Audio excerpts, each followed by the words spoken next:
Арбутай раунд. Фейсин зүгээс.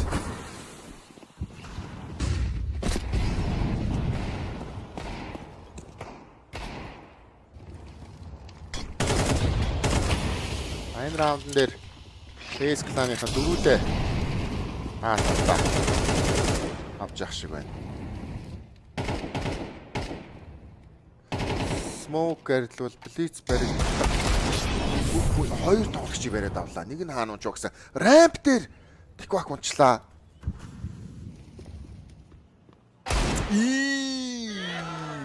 За, Dark Master-ыг жоохон хүлээж авах юм бол энэ тоглогч Батны маркетинг үнийг унгаах боломжтой.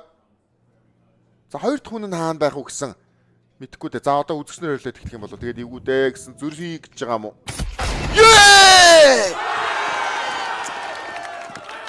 Яа! За, батарсан. Яг араас нь дүрий гэсэн чи хажуугаараа зөрөөд гарчлаа.